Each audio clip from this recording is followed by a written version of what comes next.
Today we're tackling a really interesting area, often debated too.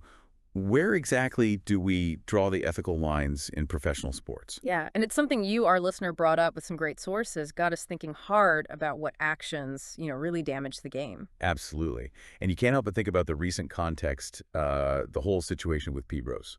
For sure. While he's passed on the discussions about his lifetime ban, whether it should have ended, it highlights just how complex these ethical judgments are over time. Right. We're not relitigating his case today, obviously, but it does set the stage for looking at these issues of, well, integrity more broadly. Exactly. Right. So, using your contributions and our research, we've kind of zeroed in on four specific actions that, let's say, raise eyebrows in pro sports. Okay, so our mission here is to really dig into these four, analyze them. Right. We're talking players gambling on their own team, PED use, teams tanking, and athletes in those big money fantasy leagues for their own sport. Yeah, and we want to rank them, sort of based on impact. How much do they mess with fair competition? Who gets harmed? And what's the long-term damage to the sport itself? It's definitely nuanced. There aren't always easy answers, are there? Not at all. But breaking down these scenarios should help us, and hopefully you, get a clearer view on what the biggest threats really are. Okay, let's get into it. First up, the high-stakes fantasy league thing. An athlete playing fancy in their own sport with serious cash involved. Right, and we're not talking about, the $10 office pool here. This is where the winnings could actually be significant. So what's the potential problem? It seems kind of indirect. Well, it's subtle, but it introduces a potential conflict of interest, doesn't it? Imagine a pitcher. He's got a star hitter from the team he's facing tonight on his fantasy team. Okay. Does he maybe subconsciously pitch him a bit differently? Maybe he's less likely to jam him inside, risk hitting him. It sounds small, but Right. That's where it gets really interesting, yeah. It's not about throwing the game, obviously not. But could it slightly shift priorities? maybe. Maybe you're thinking more about your own stats that week, or perhaps avoiding even a tiny injury because it helps your fantasy lineup, proving it. Very hard. But the possibility is there. Yeah. And we have seen leagues step in, right? Banning players from these high-stakes fantasy games in their own sport. Exactly. And often that's preemptive. It's about protecting the perception of integrity. They don't even want the questions being asked. Right. It's like a teacher grading their own kids' homework. Yeah, perfect analogy. Even if they're totally fair, it just looks potentially biased. So if we apply our criteria, impact on competition seems, well, potential, but maybe subtle. Harm is mostly perception. Long-term damage is managed by rules. Seems that way. So comparing it to the others we're going to discuss, this one feels like maybe the least bad. Okay, I think I'm with you there. Yeah. So let's move up the scale. Gambling on your own team. Definitely feels like a bigger ethical jump. For sure. This is a player, a coach, manager, someone betting on their team's games. Now, people sometimes say, well, if they bet on their team to win, isn't that okay? Their interest is aligned with winning. But that argument misses something crucial, I think. It's about the core idea of fair play, introducing that direct personal financial stake, even if it's betting to win. It just creates risk. How so? Well, what if the team's in a slump? What about referee calls? Or maybe even just trying to make sure you cover the point spread, not just win outright. Suddenly, there's suspicion, there's doubt about motive. Yeah, the trust factor. That feels huge here. It undermines trust with teammates, with fans. A gambling scandal can make everyone question everything, can't it? Absolutely. And again, look at the Pete Rose situation. Regardless of the specifics over the years, his lifetime ban really showed how seriously baseball and most sports take the threat of gambling influencing the game. It's seen as, well, almost sacred ground you can't cross. So the harm is significant, damaging that trust. And the long-term damage. If fans think games might be fixed or influenced by bets. That could destroy a sport's reputation. Fan confidence is everything. It's like finding out your favorite restaurant's chef is secretly betting on whether you'll like the food. It just feels wrong. Okay, yeah, that makes sense. Definitely worse than the fantasy league scenario because the money is tied directly to the actual game outcome. Clearly an escalation. All right, next category. Performance-enhancing drugs. Yeah. PEDs. Steroids.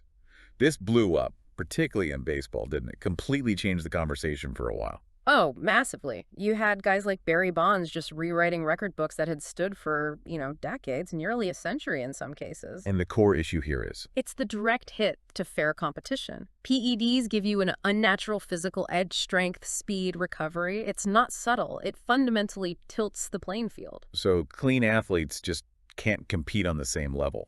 Pretty much. How can you, through just training and natural ability, match someone who's chemically enhanced? It makes a mockery of fair play. And the harm isn't just competitive, right? There are the health risks for the athletes themselves. Huge health risks, often downplayed, but very real. Plus, think about the message it sends, especially to kids coming up, that maybe you have to cheat to make it. Yeah, that's damaging. And the long-term impact. When people look back at records from that era, There's always an asterisk, isn't there? Was that home run record legitimate? Was that incredible performance real or, chemically fueled? It erodes the history, the meaning of achievement in the sport. it's like using cheat codes in a video game, maybe. Good one. Yeah, it completely undermines the win. So connecting it back, this feels worse than gambling, doesn't it? Because it directly alters the physical competition itself and has those serious health implications. Agreed. Which brings us to the last one, tanking. Tanking. Often debated, and I think potentially the most problematic. Explain tanking quickly for anyone maybe unfamiliar. Sure. It's when a team, usually one out of playoff contention, deliberately loses games, or at least doesn't try their hardest to win. Why?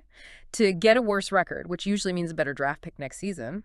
We've definitely seen teams accused of this, maybe resting healthy star players late in the season, making questionable lineup choices. Right, and the fundamental problem here is that it goes against the entire point of sports. You're supposed to compete to try to win every time out. It's not just one player making a bad choice. No, it's often an organizational strategy.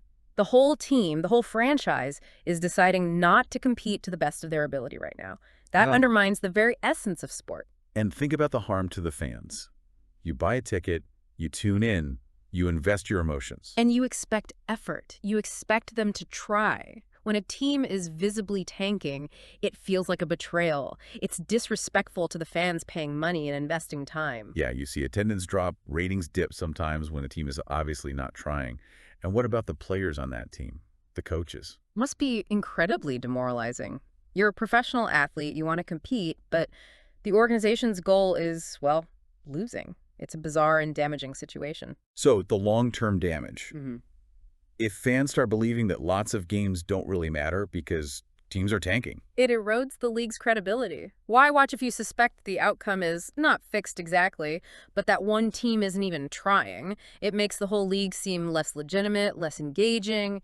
It affects standings, playoff races for other teams. It's systemic. Okay, that systemic aspect feels key. It's not just an individual failing. It's the organization itself subverting competition. Exactly. Which is why, arguably, it's the worst of the four. Now, quickly, let's just touch on counter-arguments people raise.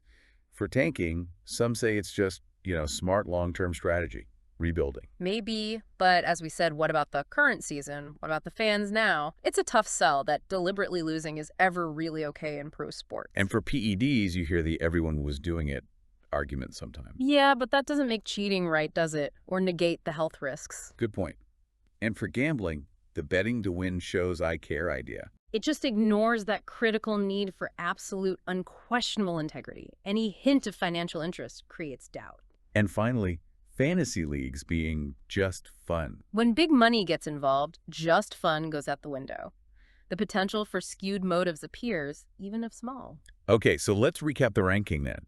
We started with big dollar fantasy teams as maybe the least damaging, Then gambling on your own team, definitely a step up in severity. followed by PEDs and steroids because of the direct impact on fair play and health. And ending with tanking, which we've argued is the most detrimental because it's a systemic rejection of the core principle of competition itself. Right. So the big takeaway here seems to be that all four of these things, in different ways, really do chip away at what makes sports compelling. Fair play, honest effort, and the trust of the fans. Definitely. And while they're all bad, tanking hits right at the heart of why sports exists the competition. PEDs are right behind it, corrupting the physical contest. Gambling attacks the trust. And fantasy, while maybe lower risk, still carries that shadow of potential conflict. Which leaves us, and you, with a final thought to maybe mull over.